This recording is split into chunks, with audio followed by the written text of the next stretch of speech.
O presidente da Câmara, Hugo Motta, afirmou que vai discutir com as lideranças um posicionamento oficial sobre as tarifas aplicadas pelo presidente americano Donald Trump. André Anelli, aqui conosco no 3 em 1, mais uma vez, vai nos explicar sobre essa discussão, Anelli, que deve se ampliar, inclusive com o presidente do Congresso, Davi Alcolumbre, não é isso? Bem-vindo novamente. Obrigado, Kobayashi. É exatamente isso. O presidente da Câmara dos Deputados, Hugo Motta, afirmou em uma reunião mais cedo, hoje pela manhã, que vai emitir um comunicado que deve ser conjunto, tanto da Câmara dos Deputados quanto do Senado, ou seja, um comunicado do Congresso Nacional completamente, no sentido de se posicionar em relação a esse tarifaço, a essa tarifa de 50% que foi imposta pelo presidente americano Donald Trump na noite da última quarta-feira, que deve começar a valer a partir do dia 1º de agosto. E o presidente da Câmara afirmou que esse posicionamento conjunto, que ainda está sendo estudado, deve levar em consideração o que ele chama de clima aqui do Congresso Nacional. A gente relembra que, de um lado, os governistas, os parlamentares governistas, no dia de ontem mesmo, defenderam que o presidente Lula aplicasse a lei da reciprocidade, ou seja, não apenas fizesse com que as importações dos Estados Unidos para cá fossem também sobretaxadas, mas ainda fizesse algumas outras questões, adotasse alguns outros mecanismos no sentido de fazer com que os Estados Unidos também fossem penalizados de alguma forma. E um dos exemplos foi dado agora há pouco por vocês mesmos aí no estúdio, que seria a derrubada das patentes daqueles produtos que atualmente o usuário paga royalties para empresas americanas. Então esse seria ainda um ponto esse defendido pelos governistas, o de retaliação. Por outro lado, os oposicionistas defendem que exija uma espécie de anistia ao ex-presidente Jair Bolsonaro e que esse seria, então, o caminho para que Donald Trump pudesse voltar atrás em relação à decisão tomada ontem e que, como eu disse, começa a valer no início do mês de agosto. Então, a expectativa é que ainda no dia de hoje, o presidente da Câmara dos Deputados e o presidente do Senado, Davi Alcolumbre, façam a emissão dessa nota, divulguem esse posicionamento do Congresso Nacional, posicionamento esse, então, que seria oficial de todo o Legislativo, levando em consideração a vontade da maioria dos congressistas. Kobayashi. Muito obrigado, André Anelli, ao vivo e direto de Brasília. Por aqui, Fábio Piperno. O que esperar dessa conversa entre o presidente Hugo Motta, o presidente Davi Alcolumbre, os presidentes ali, os líderes partidários das bancadas importantes? Como você avalia essa discussão e um posicionamento final do Legislativo brasileiro em relação às taxações? Bom, pelo menos esse é um tema em relação ao qual eles não podem mais criar emendas, né? De qualquer forma, eu acho que o Legislativo brasileiro ele comete muitos absurdos. Ontem mesmo, poucos minutos antes do anúncio das tarifas, o líder da oposição, o deputado Sóstenes Cavalcante, da Comissão de Relações Exteriores, pediu lá, enfim, a votação de uma moção de louvor ao presidente Trump. Você olhou espantado aqui, Alan, mas é verdade. Eu tenho aqui o texto que ele julga o estadista, o melhor presidente do mundo. Vai ficar todo mundo espantado, e hoje parece brincadeira, mas isso aconteceu na Câmara dos Deputados do Brasil ontem, por iniciativa do deputado Sóstenes Cavalcante. Eu até vou ler aqui. É uma maravilha o que ele fez.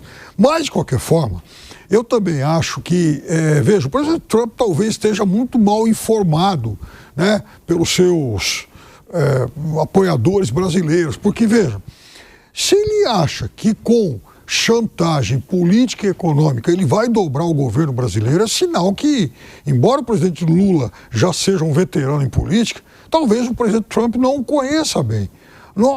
Esse tipo de retaliação não é o que vai envergar o governo brasileiro, até porque, veja, enfim, o Brasil hoje está bem posicionado em relação a outras nações. O Brasil tem vários relacionamentos, negocia agora, né, o tratado aí, União Europeia, Mercosul. Então, veja, é preciso que o presidente Trump entenda que esse tipo de chantagem não vai ser o caminho para ele conseguir os objetivos dele. Ou ele acha que com esse tipo de iniciativa o Brasil vai, por exemplo, entrar em rota com os BRICS? É óbvio que não, mas pode ter um efeito contrário. Amanhã depois, por exemplo, o Brasil aderir a nova Rota da Seda. Coisa que, surpreendentemente, o presidente Lula não quis assinar no final do ano, quando Xi Jinping esteve aqui. Muitos acreditavam que, naquele momento, o Brasil fosse aderir a esse grande projeto chinês, mas não. Naquele momento, o Brasil falou, bom, vamos tentar manter uma posição minimamente equidistante. Talvez o presidente Trump não esteja sendo bem informado pelos seus aliados aqui do Brasil. José Maria Trindade, o André Anelli nos trouxe a informação e você já tinha inclusive adiantado que inclusive o projeto da anistia poderia entrar aí nas conversas da oposição, principalmente com o presidente da Câmara, Hugo Mota, como uma saída para tentar demover o presidente americano Donald Trump de continuar com essa ideia de taxação de 50%. Tem força isso ou isso é só aí uma ideia da oposição que não tem como ir para frente? Explica para a gente como que está o clima para essa ideia.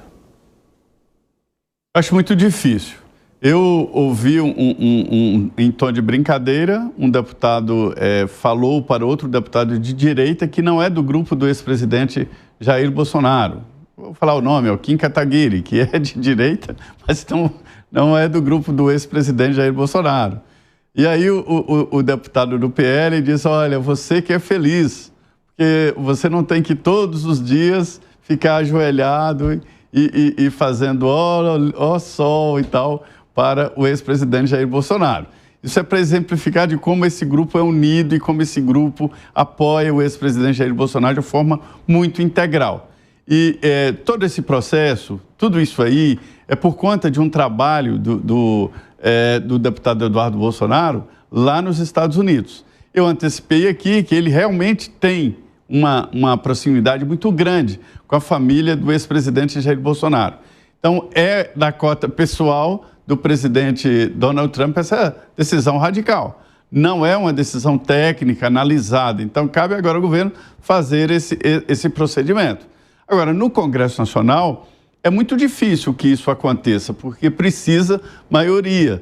E neste momento, olha, eu tenho ouvido Augusto Coutinho, um deputado que não é de oposição, que não é governista, ele é de Pernambuco, ele falando horrores, isso é chantagem, a gente não pode aceitar isso. E, de certa forma, o presidente Lula ganhou uma maioria ali ocasional com esse inimigo em comum, né? Ele agora conseguiu ali um inimigo em comum para fazer uma batalha. A dificuldade é a saída disso aí. É muito complexo, muito difícil. Vai prejudicar o setor de siderúrgicos, que é uma das maiores pautas de exportações do Brasil. O Brasil exporta basicamente, né, em grande volume, os produtos do agronegócio, carne, sementes e tal, e siderurgia, né, e petróleo, né, siderurgia e petróleo juntos. O resto é mais ou menos. Então está muito difícil de sair aí desta encruzilhada. E eu não vejo como negociar isso. Como você pode negociar diante de uma decisão que está sendo considerada no Congresso como chantagem, como ameaça, né? O Alan Gani, ontem a gente, inclusive, falou aí com um representante da Comissão de Relações Exteriores na Câmara dos Deputados e o discurso ali está bem firme de que é culpa do governo. Ele, pelo fato de ser presidente da comissão que trata do caso na Câmara, vai ter uma voz ativa para emplacar essa ideia no posicionamento final da Câmara? Ou você acredita que isso vai ficar mesmo ali com os líderes partidários e com os presidentes da casa? Eu acredito que fica mais agora com quem tem mais voz, ou seja, os líderes partidários, né? Quem tem mais voz com a própria população, quem tem também canal de rede social, porque vai ser agora uma briga de narrativas, né? Evidentemente que os grupos ali ligados à esquerda vão dizer que a culpa é de Jair Bolsonaro, com todo o trabalho feito pelo filho dele, Eduardo Bolsonaro, e hoje a população brasileira que vai pagar a conta dos 50%. Por outro lado, a direita, e principalmente ali ligada a Jair Bolsonaro, vai jogar a culpa no atual governo, dizendo que não, que na verdade foi justamente a aproximação do atual presidente à China, as suas declarações, etc., que levaram a essa situação. Portanto, agora vai ser uma briga de narrativa, não só dentro do Congresso Nacional, mas também pelas redes sociais, Coba. Bruno Musso, eu quero entender o seguinte, durante as reuniões e os discursos que aconteceram na cúpula dos BRICS, o presidente Lula deu a entender de que havia ali um bloco consolidado, de que havia uma união muito grande, as críticas todas que eram feitas era como se tivesse ali o respaldo de todos os outros países, Rússia e China principalmente, né, que são duas grandes potências, mas agora, diante do anúncio feito por Donald Trump, parece que soltaram as mãos, ou pelo menos está cada um na miúda, nenhuma posição muito firme e repercutindo no mundo todo a respeito dos aliados do presidente Lula, que se beneficiariam, inclusive, de tudo aquilo que foi dito por ele nessas reuniões. Como é que você vê o alinhamento, não do Bolsonaro com o Trump, mas do Lula com a China e do Lula com a Rússia? E aí? Eu vi uma declaração agora do Xi, obviamente, dando mais apoio ao Lula do que aos Estados Unidos. Ele falou, segundo eu vi aqui a matéria, que ele caracterizou como um abuso o que o Trump fez com o Brasil.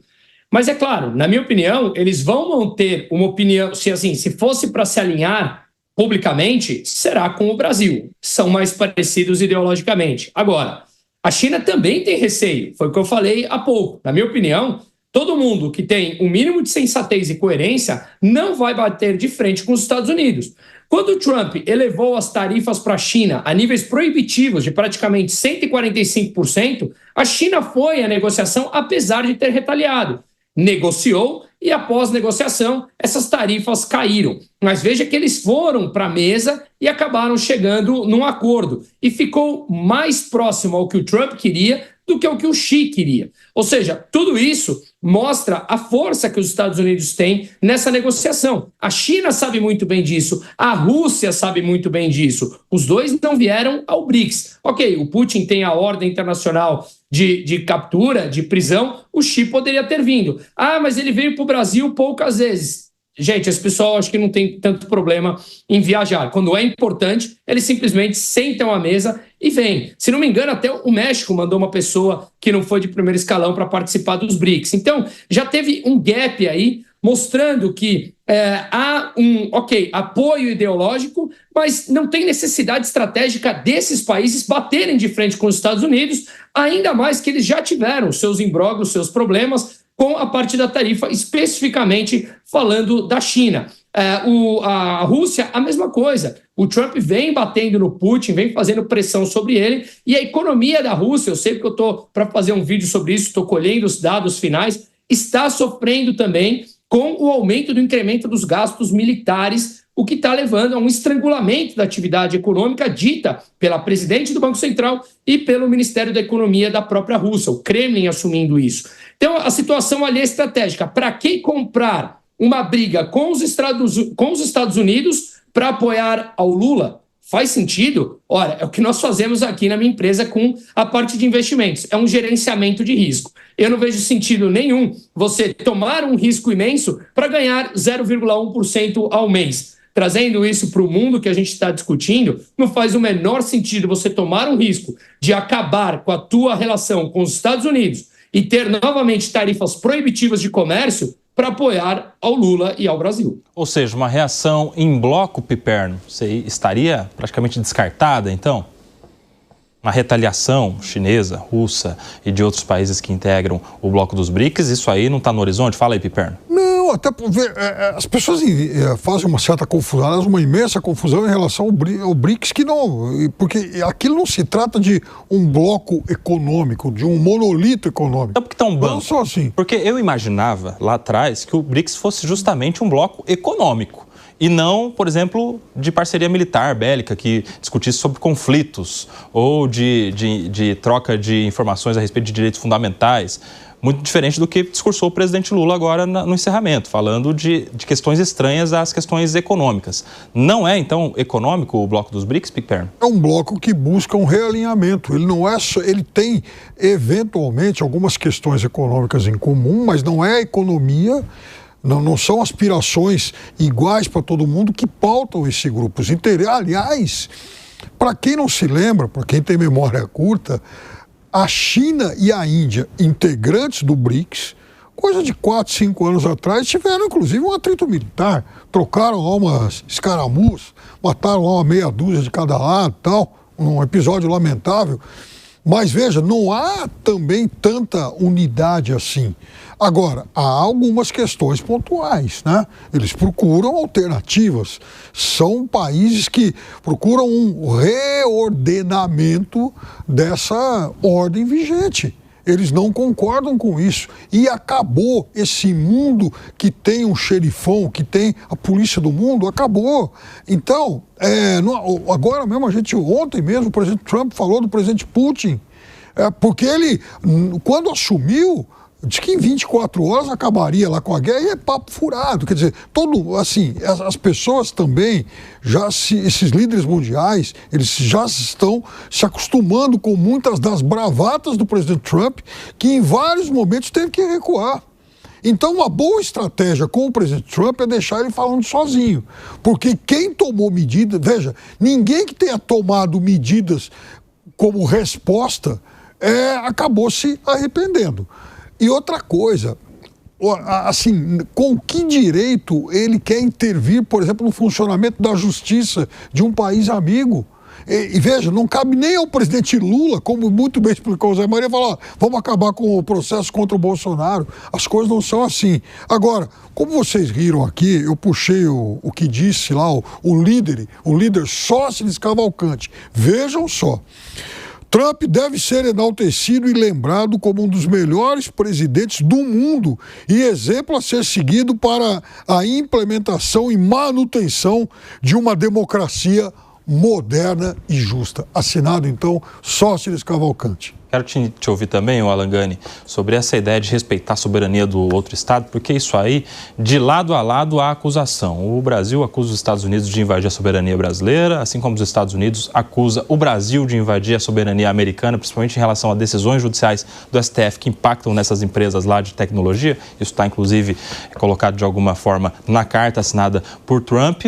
Como é que você vê esse debate aí sobre as soberanias dos Estados, hein, Alan Gani? Olha só, se ele tivesse utilizando a tarifa protecionista para favorecer de alguma maneira Jair Bolsonaro, se esse fosse o objetivo principal, se ele estivesse comprando essa briga, aí a gente entraria aqui numa discussão de soberania, mas eu não vejo que esse seja o objetivo principal. Na verdade, Donald Trump utiliza Jair Bolsonaro, né, porque vai ao encontro dos seus interesses, ou seja, ele é muito mais alinhado aos pensamentos de Trump, sejam eles na economia, sejam eles no campo geopolítico, do que o atual presidente do Brasil. Agora, em relação ao que eu falei anteriormente, ou seja, utilizar a tarifa protecionista como impedir uma aproximação com a China, não vejo que seja um ataque à soberania, mas eu vejo que é uma estratégia muito dura, de fato, né, para defender os interesses do próprio Estados Unidos e não os interesses do Brasil. Na verdade, ao contrário do que muita gente pensa, né, de uma maneira até ingênua, o Trump não está defendendo os interesses do Brasil, ele está defendendo os interesses americanos. Só que muitas vezes defender os interesses americanos favorece alguns grupos aqui no Brasil, como o de Jair Bolsonaro.